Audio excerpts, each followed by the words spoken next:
वृंदावन जो है इस कली काल में साक्षात दूसरा वैकुंठ है।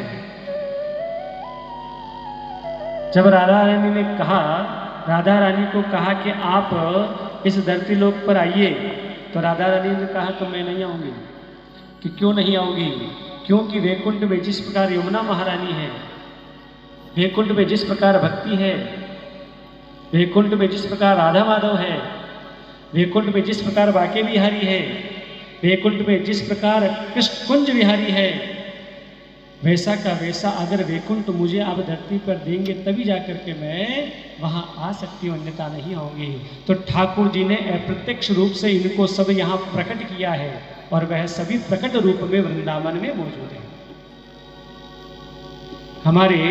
हमारे वृंदावन में कहा जाता है कि वृंदावन इस धरती का भाग नहीं है,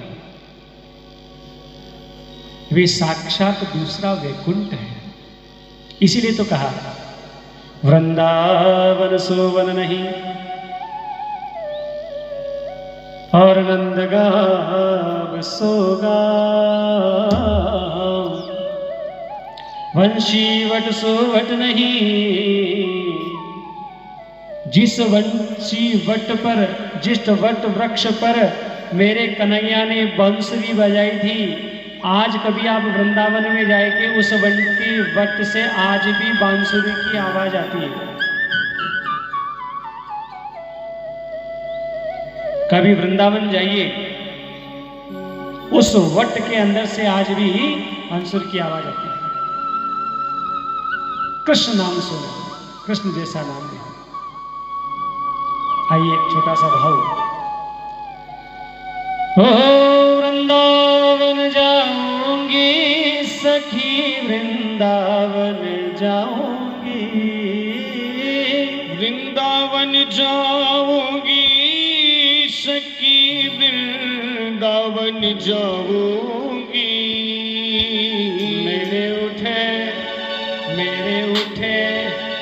मेरे उठे है विरह की वीर सखी, वृंदावन जाओगी। उठे विरह की वीर सखी, वृंदावन जाओगी। वृंदावन जाओगी, हरि का लाड लगाओगी। वृंदावन जाओगी, हरि का लाड लगाओगी। मेरे उठे विरह की वीर सखी, वृंदावन जाओली।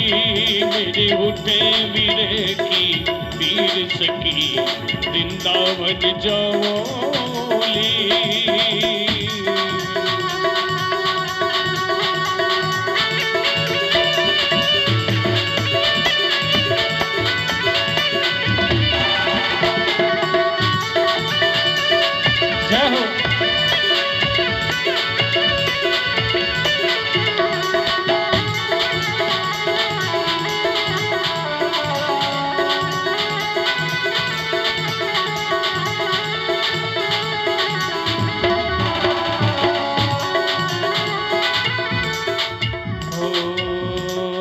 श्याम सलोनी सूरत पे दीवानी हो गई। श्याम सलोनी सूरत पे दीवानी हो गई। श्याम सलोनी सूरत पे दीवानी हो गई। श्याम सलोनी सूरत पे दीवानी हो गई।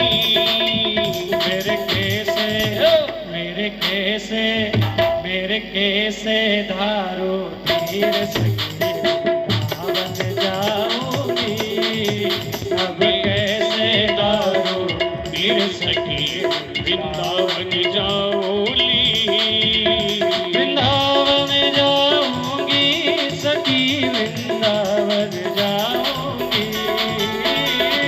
वृंदावन जाऊंगी सखी, वृंदावन जाऊंगी।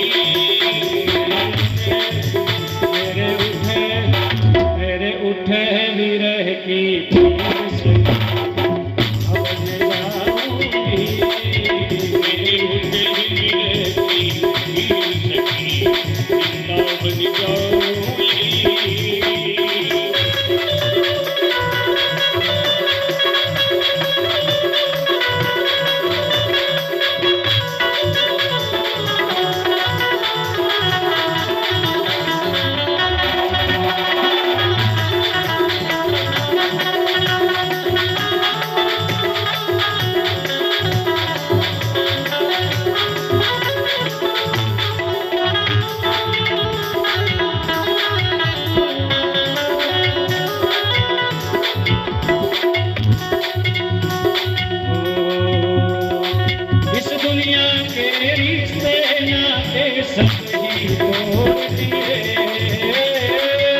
तुझ कैसे दिखलाऊं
दुनिया से हो अनजान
वृंदावन जाऊंगी सखी वृंदावन जाऊंगी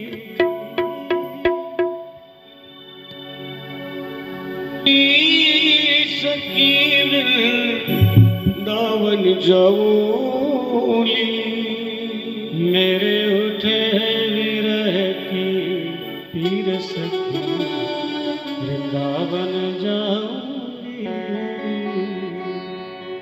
मुझे उठे विरह की पीर सखी वृंदावन जाऊंगी। आपका इकलौता पुत्र अगर विदेश में हो, आपका इकलौता पुत्र अगर विदेश में हो और विदेश में 2 या 3 वर्ष बाद वो आया हो, तो उससे मिलने की जिस प्रकार की उत्कंठा हो, वह उत्कंठा, वैसी उत्कंठा अगर ठाकुर जी से मिलने की हो तो इस कलिकाल से भव सागर से व्यक्ति पार हो सकता है। वो उत्कंठा होनी चाहिए। नारद मुनि को आकाशवाणी हुई कि इनका बुढ़ापा किस प्रकार से दूर होगा। आकाशवाणी हुई, नारद मुनि बद्रीनाथ की तरफ बढ़े हैं। जब बद्रीनाथ की तरफ बढ़े हैं तो वहां उन्हें मिले सनत कुमार। सनत कुमारों ने नारद मुनि को जाते हुए देखा और देख करके कहा कि अरे नारद मुनि, आप इस प्रकार चिंतन मुद्रा में कहां जा रहे हैं? तो नारद मुनि ने उनसे, सनत कुमारों से, ब्रह्मा जी के 4 पुत्र हुए, सनक, सनंदन, सनातन व सनत कुमार। उन 4 पुत्रों ने नारद मुनि को इस प्रकार से चिंतित मुद्रा में जाकर के देखा तो नारद मुनि को कहा कि आप इस प्रकार चिंतित मुद्रा में कहां जा रहे हैं? तो नारद मुनि ने उनसे 3 प्रश्न किए। भागवत के ये प्रथम 3 प्रश्न हैं कि सबसे पहले ज्ञान वैराग्य का बुढ़ापा कैसे दूर हो गया? भक्ति महारानी के कष्ट कैसे दूर होंगे? और आकाशवाणी हुई कि सत्कर्म, तो सत्कर्म क्या है? सत्कर्म किसे कहते हैं?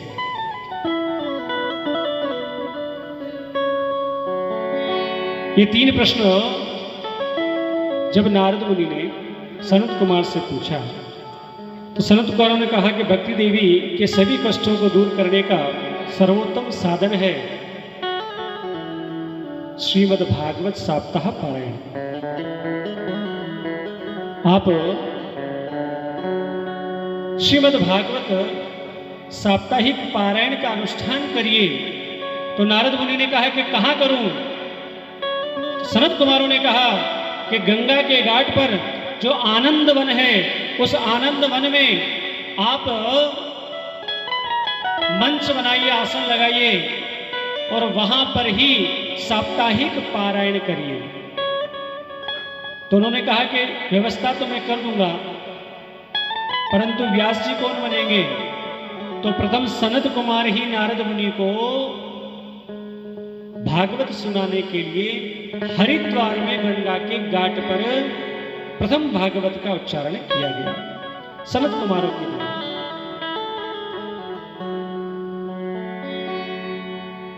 हरिद्वार में आज भी वह वट वृक्ष है, आनंद वन है। उस आनंद वन की तहलीटी में सनत कुमारों ने कहा कि पीने के लिए तो गंगा जल हो जाएगा, और ये वन है, उस वनों के फलों को लाकर के संत महात्माओं को आप खिला दीजिएगा।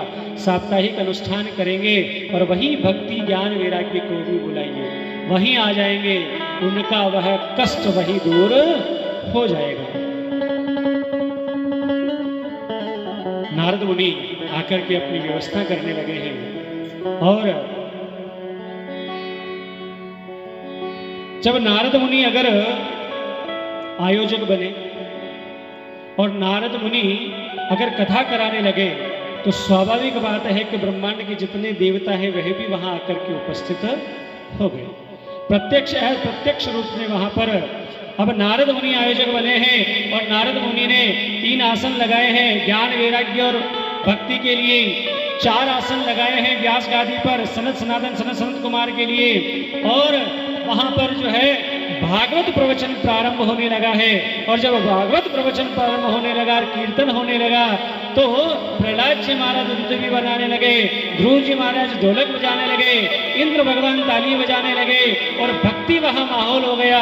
और भक्ति जैसा माहौल होने के बाद में वहां पर भक्ति महारानी प्रकट हुई, ज्ञान और वैराग्य जी महाराज वहां पर प्रकट हो गए और ज्ञान और वैराग्य का बुढ़ापा दूर हो गया। दूर होने के बाद भक्ति महारानी नृत्य करने लगी और नृत्य करते करते कहने लगी, श्री कृष्ण गोविंद हरे मुरारी, हे नाथ नारायण वासुदेव, कृष्ण गोविंद हरे मुरारी, हे नाथ नारायण वासुदेव।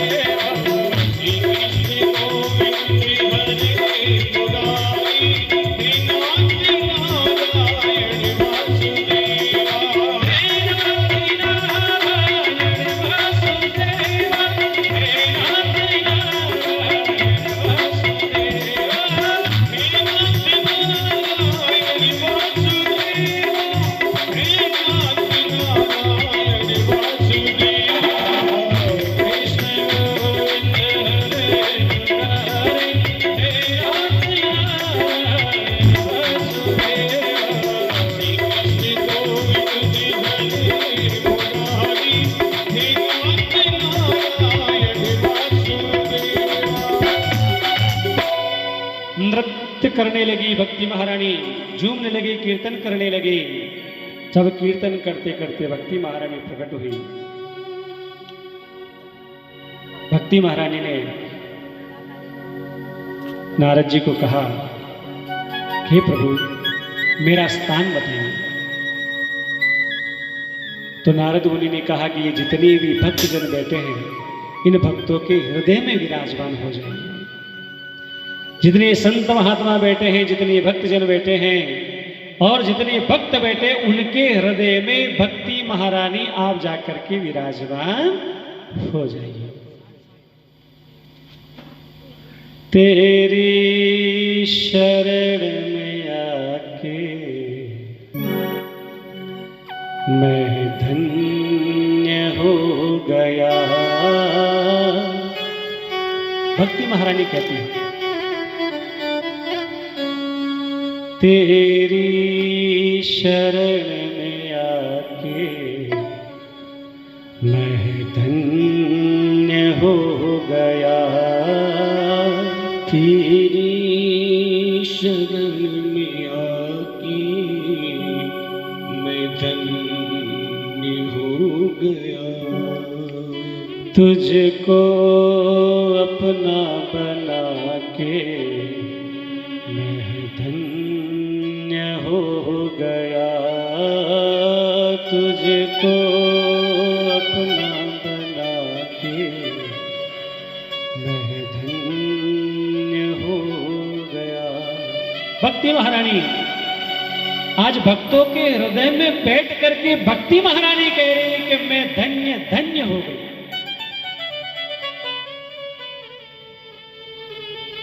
जन्मों की प्यास थी जो, मैं संपन्न हो गई। मेरे जन्मों की यही तो प्यास थी, मेरे दोनों पुत्र जो है वह जवान हो जाए और मुझे ऐसा स्थान प्राप्त हो जहां पर भक्ति प्रकट हो। देखिए साहब, आज अपन ने जहां कथा सुन रहे हैं तो अपने हृदय में भी भक्ति प्रकट हुई है। अपने हृदय में अपन ने भक्ति को प्रकट किया है। तो ये भक्ति जो है केवल 7 दिन रहे ऐसा नहीं, कि 7 दिन अपन आनंद लेंगे ऐसा नहीं। 24 तारीख से आज कथा प्रारंभ हुई है, 30 तारीख को कथा का विराम हो जाएगा और वास्तविक कथा तो 30 के बाद में प्रारंभ होगी। कि जो पौधा आज अपन ने लगाया है, जो पौधा आज अपन ने लगाया है उसको अपन सींचें। अगर पौधा लगाया हो तो उसको धूप भी दिखाइए, उसको छांव भी दिखाइए, उसको पानी भी दीजिए। अर्थात आज अपने हृदय में अगर भक्ति प्रकट हुई है तो भक्ति के निमित्त यथाशक्ति यथायोग्य परमात्मा की भक्ति अवश्य करें। ये नहीं कि यहां से झड़क दिए, कपड़े झड़क दिए तो ज्ञान यहीं झड़क करके चल दिए, वापस कल आएंगे तब ढूंढेंगे कि हमारा ज्ञान कहां पड़ा हुआ है। नहीं, अगर आज अपने हृदय में कुछ पौधा उत्पन्न हुआ है तो उसको सहेजिए। भक्ति महारानी सभी भक्तों के हृदय में विराजमान हो गई। अब नारद मुनि ने संत कुमारों से एक प्रश्न किया कि क्या किसी नीच व्यक्ति ने भी भगवान का नाम लेकर के वह तरा है? चाहे कोई कितना भी पापी व्यक्ति क्यों ना हो, कितना भी अधमी व्यक्ति क्यों ना हो,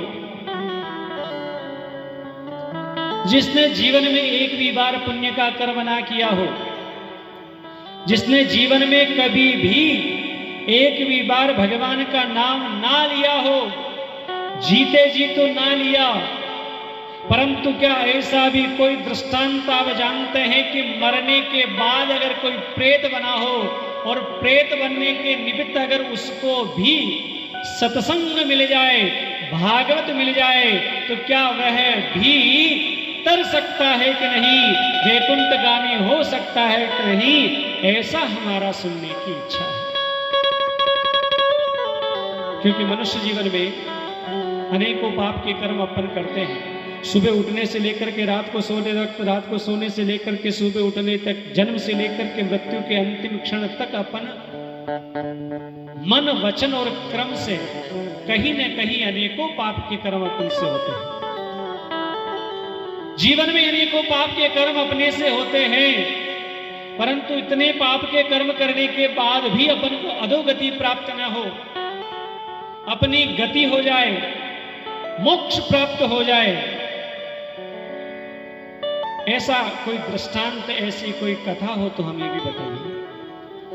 और भगवान ने कहा कि अगर कोई वर्ण संकर पद्धति से कोई वर्ण संकर हो गया हो, देखिए मैंने कह रहा हूं, ये भागवत जी कह रही है, जीवन में कभी भी वर्ण संकर नहीं होना। अपनी गोत्र में, अपने गोत्र में, अपने कुल में ही विवाह संस्कार होने चाहिए। मुझे क्षमा कीजिएगा, ये भागवत कह रही है, क्योंकि अगर कोई आपका अन्यत्र गोत्र में अगर आपका विवाह हुआ है तो गोत्र बदल गई, जो संतान होगी वह संतान आपके पितरों को जल देने की अधिकारी नहीं होती है। आगे की कथा आएगी, मैं बताऊंगा। जब गोकर्ण जी महाराज ने धुंधकारी का गया जी में श्राद्ध करा दिया, गया जी में पिंडदान करा दिया, धुंधकारी प्रेत बना, और प्रेत बनने पर भी उन्होंने कहा कि भी मैंने तेरा गया जी में पिंडदान कर दिया, गया जी में श्राद्ध कर दिया, और गया जी की तो इतनी महत्वता है, इतना महत्व है, फिर भी तेरी गति क्यों नहीं हुई? इसका कारण एक ही था कि वह धुंधकारी जो था, वह धुंधकारी आत्मदेव जी का पुत्र थोड़ी था, वह तो उसकी सहेली का पुत्र था। उनकी गोत्र कहां रही? गोकर्ण जी महाराज ने अपनी गोत्र लेकर के उसका पूजन अर्चन किया था। इसीलिए तो विद्वान लोग सबसे पहले आपकी गोत्र पूछते हैं कि आपकी गोत्र क्या है, और आपका जब गोत्र के द्वारा ही आपको परम गति प्राप्त होती है। तो नारद मुनि सनत कुमार से एक प्रश्न करते हैं कि अगर कोई वर्ण शंकर भी हो गया हो तो उनकी गति कैसे प्राप्त होगी, उसको मुक्ति कैसे प्राप्त होगी? तो भगवान सनत कुमार एक छोटी सी कथा कहते हैं कि तुंगभद्रा नदी के किनारे एक उत्तम नगर है, और उस उत्तम नगर में एक आत्मदेव नाम के एक ब्राह्मण विद्वान रहते हैं। आत्मदेव जी ब्राह्मण विद्वान रहते हैं, पर आत्मदेव जी महाराज बड़े ज्ञानी हैं, बड़े पंडित हैं, बड़े विद्वान हैं, सभी शास्त्रों को ज्ञाता हैं, परंतु उनकी जो पत्नी है धुंधली, नाम ही धुंधली है, और जैसा नाम है वैसी ही उसकी मति है। नाम ही धुंधली है, कर्म ही उसके धुंधले हैं, बिल्कुल पंडित जी के विपरीत। देखिए एक बात कहूं आपको, पति पत्नी का स्वभाव अगर एक जैसा हो, ध्यान दीजिएगा, पति पत्नी का स्वभाव अगर एक जैसा हो, एक जैसा अर्थात धर्म के प्रति अक्सर एक जैसा हो, लड़े झगड़े में नहीं। हाँ, ये तो काल के दो पंडित साहब लड़े झगड़ा में तो एक जैसे ही, हाँ दोनों लड़ते हैं तो बराबर लड़ते हैं सब, ऐसा नहीं। धर्म के मार्ग में अगर पति पत्नी एक जैसे हो तो परमात्मा को रोज धोख लगानी चाहिए। ठाकुर जी को 2 पुष्प ज्यादा चढ़ाना कि मुझे मेरी अर्धांगिनी मिली, वो मेरे अनुरूप मिली है। हाँ भाई, पति जो है वो बोतल प्रेमी हो और पत्नी चरणामृत प्रेमी हो तो कैसे निभेगी साथ? पत्नी धर्म में अग्रसर होने वाली हो और पति कुकर्म में अग्रसर होने वाला हो तो कैसे नहीं देगी? क्या गाड़ी धर्म की चलेगी? नहीं चलेगी।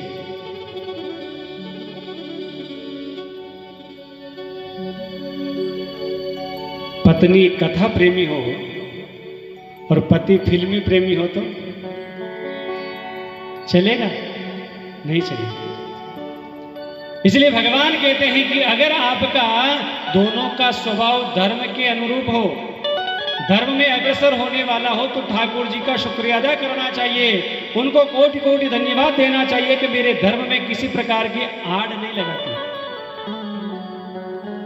मेरे धर्म के कर्म में किसी प्रकार से विरोध उत्पन्न नहीं करती। ये भगवान का शुक्रिया अदा करना चाहिए।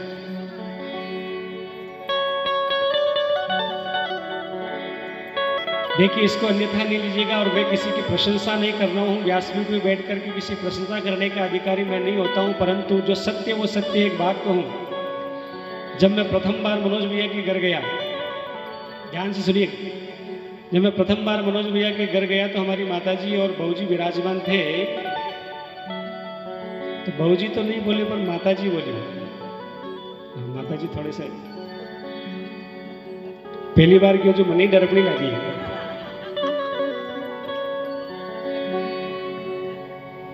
थोड़े अच्छे स्वभाव के हैं, अच्छे स्ट्रांग हैं। उन्होंने कहा पंडित साहब भागवत करनी। तो मैंने कहा जैसा आपका आदेश बिल्कुल करेंगे, ठाट बाट से करेंगे। तो बहूजी भी बोले कहा पंडित साहब भागवत करनी है। तो माताजी ने तो कहा तो भागवत करनी, केवल भागवत करनी है, पर बहूजी बोले ठाट बाटू भागवत करनी है।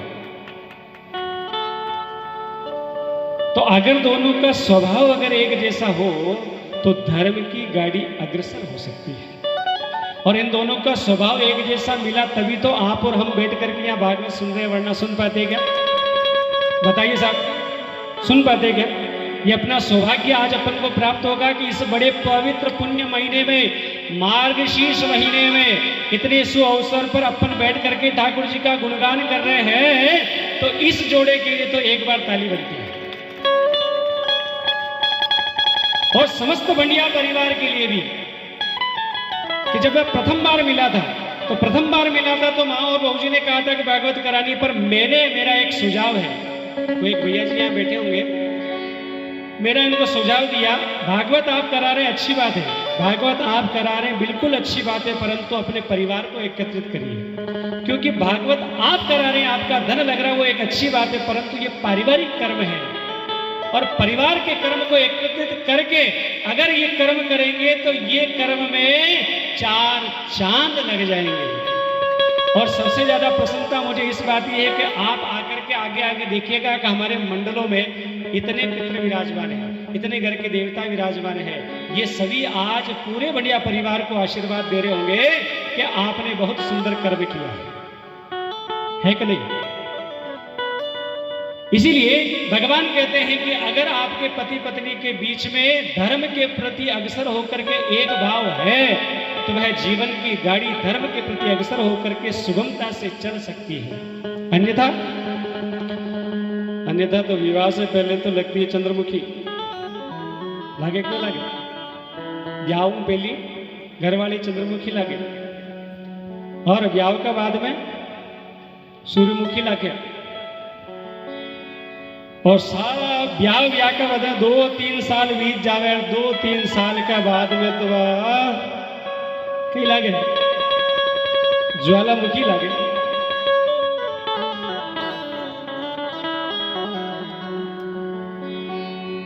एक व्यक्ति की नई शादी हुई, तो शादी होने के बाद जब पत्नी प्रथम बार मायके जाती है ना, तो प्रथम बार मायके जाती है तो वह मायके जा रही थी तो पति बहुत रो रहा था कि नहीं आप क्यों जा रहे हो? अरे वो कह रही आप थोड़ी सा हिम्मत रखो, मैं तो 10 दिन के लिए जा रही हूँ, वापस आ जाऊंगी। ऐसे रो रहे हो आप?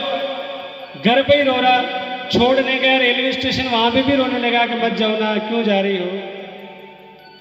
अर्धायनी ने कहा इतना क्या रोते हो, इतना क्यों रो रहे हो। जब छोड़ने गया तो वहां क्या देखता है कि दूसरी बेंच पर प्लेटफॉर्म पर एक व्यक्ति और रो रहा है। तो वो कह रहा है कि भैया, वो उसको पास में गया, पास में जाकर के कहने लगा भैया तू क्यों रो रहा है। तो उसने कहा कि भैया तू क्यों रो रहा है। तो वो कहा कि भाई मेरी तो घरवाली इस ट्रेन से मायके जा रही इसलिए रो रहा हूँ। वो कहने लगा कि भैया तेरी जिससे जा रही उसी ट्रेन से मेरी आ रही इसलिए मैं रो रहा हूँ।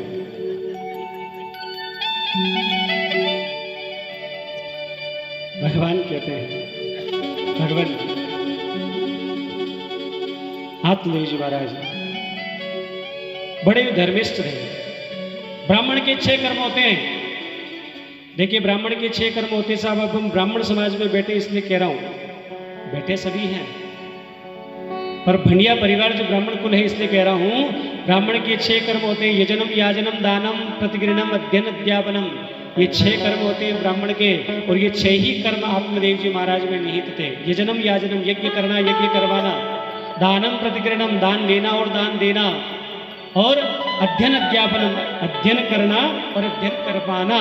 पहले गुरुकुल चलते थे, गुरुकुलों में ब्राह्मण ही शिक्षा दीक्षा करते थे। तो भगवान कहते हैं ये 6 कर्म होते हैं ब्राह्मण के, ये 6 ही कर्म ब्राह्मण के निहित थे। भगवान कहते हैं परंतु उनकी पत्नी धुंधली बड़ी ही विचारणीय विषय था। धर्म के साथ अग्रसर नहीं होती, धर्म के साथ अग्रसर जब नहीं होती।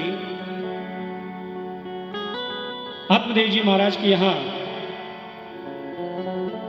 कोई संतान नहीं थी, तुलसी का पौधा भी नहीं चलता, गाय है तो गाय भी बांझ है, पुत्र संतति प्राप्त नहीं हुई। जब संतति प्राप्त नहीं हुई तो बड़ा दुख हुआ। देखो भक्तजनों, 7 प्रकार के सुख होते हैं, 7 प्रकार के दुख होते हैं, 7 प्रकार के दुख होते हैं। 7 प्रकार के दुख कौन कौन से होते हैं? कि कुग्रामवासो कुलहीन सेवा, कुभोजनम, कुमुखश्च भार्या, विधवा च कन्या, मूर्खश्च पुत्रो, हड़पे दते ग्रहरे शरीरम। ये 7 प्रकार के दुख हैं। तो 7 प्रकार के सुख भी हैं। बताइए, पहले सुख सुनेंगे एक दुख सुनेंगे? सुन लीजिए, दोनों ही सुन लीजिए। 7 प्रकार के सुख हैं। 7 प्रकार के सुख कौन कौन से? कि पहला सुख निरोगी काया, दूसरा सुख घर में माया, तीसरा सुख पतिव्रता नारी, चौथा सुख पुत्राज्ञाकारी, 5वां सुख राज में पासा, 6ठा सुख पंचो में वासा, 7वां सुख वैकुंठ में वासा। ये 7 प्रकार के सुख हैं। पहला सुख निरोगी काया, प्रथम सुख, पहला सुख निरोगी काया। अगर अपन शरीर से स्वस्थ हैं तो उसे प्रथम नंबर का सुख समझना चाहिए, पहला सुख निरोगी काया। दूसरा सुख घर में माया, घर में माया से अर्थात क्या भाऊजी, क्या धन दौलत, भाऊजी धन दौलत, पीछे से कोई। पहला सुख निरोगी काया, दूसरा सुख घर में माया। घर में माया से अर्थ क्या होना चाहिए? हाँ जी, स्वयं का काम नहीं हटकर सब काम हो जाए। अच्छा, कुल मिला के धन ही चाहिए ना। अच्छा, मैं भी भूखा ना रहूं, साधु भूखा न जाए। पहला सुख निरोगी काया, दूसरा सुख घर में माया। घर में माया से अर्थात धन दौलत नहीं साहब, धन दौलत नहीं, गोधन गजधन वाजधन और रतनधन खान, और ना हो वे संतोष धन तो सब धन धूल समान। गोधन किसी के पास गायों का धन हो, गजधन किसी के पास हाथियों का धन हो, गोधन गजधन वाजधन किसी के पास घोड़ों का धन हो, और रतन धन खान चाहे रत्नों की खान ही क्यों ना हो, पर ना हो वे संतोष धन तो सब धन दूर समान। वो धन किसी काम का नहीं है। अजय साहब, चांदी की थाली में सोने की चम्मच से 56 भोग अगर आप आरोग रहे हैं और ऊपर से चमड़े का जूता पड़े, वो भोग किस काम का है? नहीं है साहब। घर में अगर सुख और शांति नहीं है तो धन किसी काम का नहीं। घर में सुख और शांति होनी चाहिए। आप अगर लूकी सूखी आधी रोटी भी खा रहे हैं तो घर में शांति होनी चाहिए। घर में शांति जरूरी है। कैसे भी हो, परिवार के सहित बैठ कर अगर शांति से भोजन कर रहे हैं तो ये दूसरा सुख है।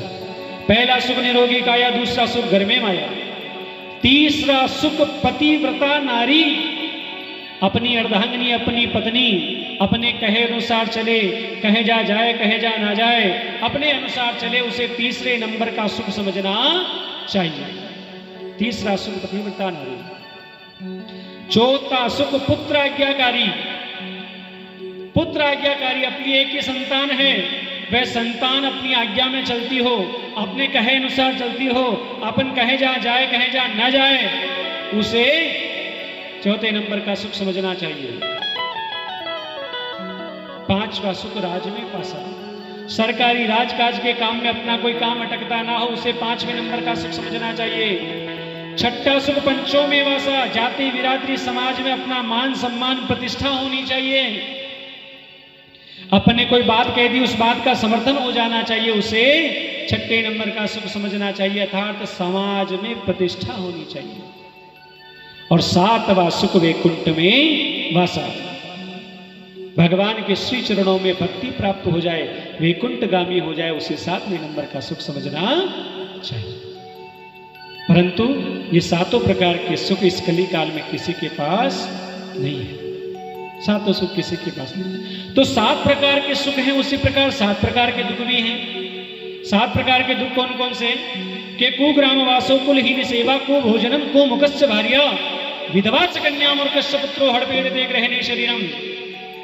कुग्राम वासो, अपना घर ऐसे गांव के मध्य में हो जहां पर नीच ही नीच व्यक्ति विराजमान हो, या अपना पड़ोस खराब हो। अगर अपना पड़ोस खराब है तो उसे प्रथम नंबर का दुख समझना चाहिए। रात को सोने से पूर्व ये विचार करना पड़े कि सुबह उसे क्या भजन सुनाने। ये पहले नंबर का दुख है। हाँ साहब, लोग बाग पड़ोसी इतने लड़ते हैं, देखे साहब, मैंने मत पूछो। आजकल तो ऐसी लड़ाई, तेरा पानी मेरे इधर क्यों आया, तेरा कचरा मेरे इधर क्यों आया, तेरी गाय ने मेरे यहां पर गोबर क्यों किया। छोटी छोटी बातों पर, ये सत्य है, और सत्य है, आपस में आप लोग सब जान रहे हैं वो। और जिसके पड़ोसी अगर ठीक है तो उसे प्रथम धन्यवाद करना कि भैया तू मेरा ठीक है। खैर आपके तो सभी अच्छे होंगे, बहुत बहुत धन्यवाद आपको। कुग्रामवासो, अगर अपना पड़ोसी ठीक नहीं तो उसे प्रथम नंबर का दुख समझना चाहिए। पहला दुख है कुग्रामवासो। कुलहीन सेवा, बहुत बड़ा कुल है, बहुत बड़ा परिवार है, उसके अंदर कोई सेवा करने वाला ना हो, यह भी एक तरह का दुख है, कुलहीन सेवा। कुभोजनम, दिन भर मेहनत मजदूरी करने के बाद में भोजन ना मिले, दिन भर मेहनत मजदूरी करने के बाद शाम को भरपेट भोजन ना मिले, उससे बढ़कर दुख क्या हो सकता है। दिन भर कठोर मेहनत की और उसके बाद में शाम को अगर भूखा सोना पड़े तो वह भी बड़ा भारी दुख है। कुभोजनम। कुमुकस्य भार्या, अपनी अर्धांगिनी अपनी पत्नी मुख से अच्छी बोलने वाली ना हो। जिस प्रकार ये आत्मदेव जी की पत्नी जो है अच्छी बोलने वाली नहीं थी, अपनी अर्धांगिनी मुख से अच्छी बोलने वाली ना हो तो भी एक तरह का भारी दुख है। दिन भर काम करके आए, दिन भर मेहनत मजदूरी करके आए, दिन भर ऑफिस की टेंशन लेकर के आए, शाम को भोजन करने बैठे और जैसे ही भोजन करने बैठे वो अपने रामायण लेकर के तैयार, आज तो मैंने ये किया, आज मैंने ये किया, आज मैंने वो किया। उन्होंने कहा जगदम्बा, हे जगदम्बा, ये भोजन करूं कि थारी रामायण सुनूं?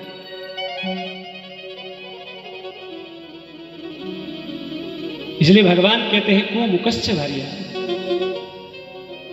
एक बात मैं अपनी कथाओं में कहता हूं, एक वो व्रत होता ना, इतनी औरतें एक वो व्रत करती ना, चलनी में देखती, मुंह देखती है, पक्की बात, करवा चौथ। उस व्रत से क्या करते हैं, क्या होता है उससे? पति की आयु लंबी होती है, ऐसा आप कह रहे हैं, है ना? करवा चौथ का व्रत इसलिए किया जाता है कि पति की आयु लंबी होती है। जब शाम को वो चंद्रमा देखते हो और चलनी में जो अपन उनका मुंह देखते हैं, तो आप तो उनका मुंह देखते हैं, वो आपकी साड़ी देखता है, वो आपका हाफ सेट देखता है। क्या करवा चौथ मारा आज यात्रा की पड़ी? ये करवा चौथ पर इतनी महंगी साड़ी देनी पड़ी।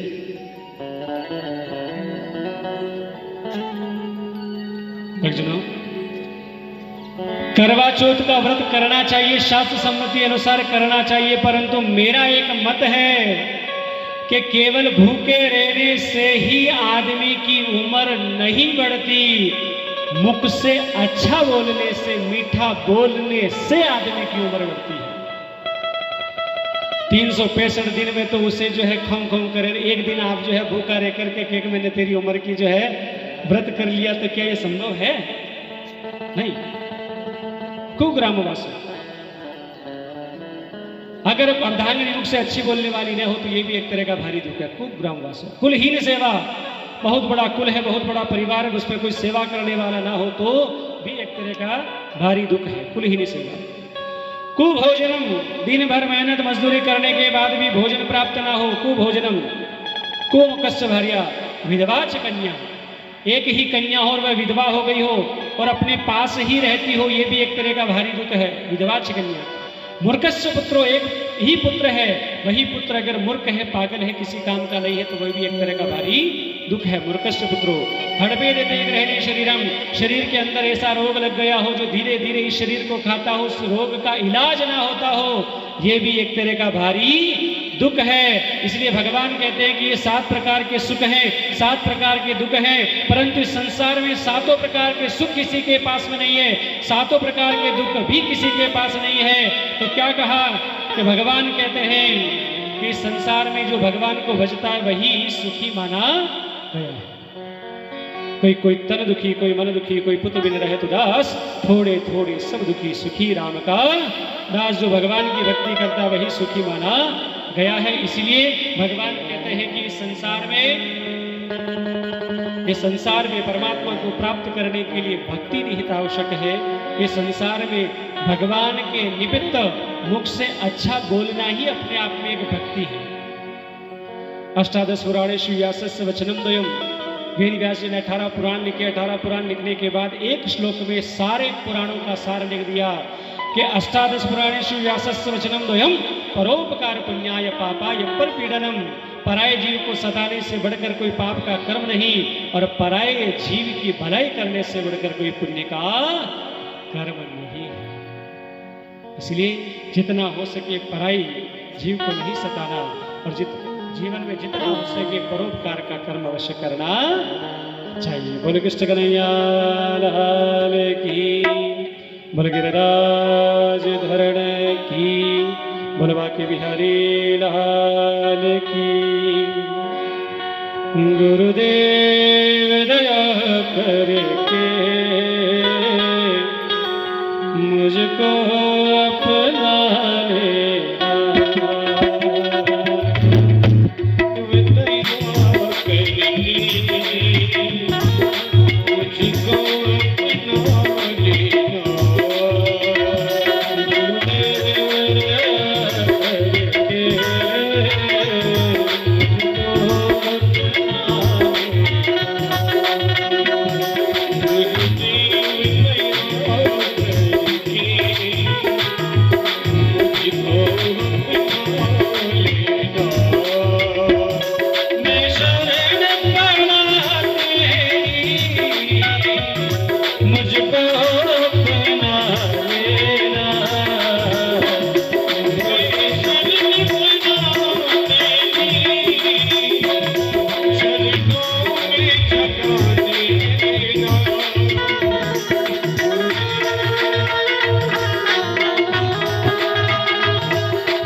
आरती रहेगी, सभी सज्जन आरती करके ही जाएंगे।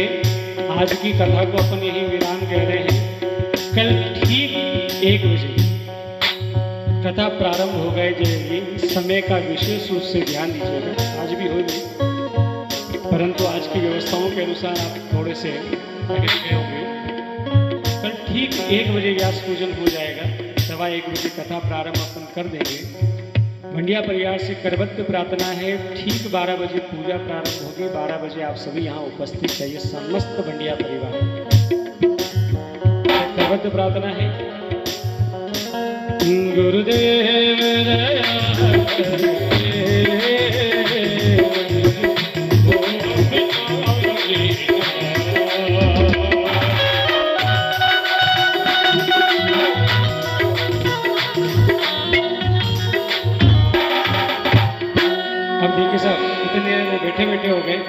इतनी देर बैठे हो गए। हमारे कलाकार भी बड़े 130 किलोमीटर से आए हैं। एक बार एक हाजी लगा करके फिर अपन आरती करेंगे। खड़े हो जाइए सभी से।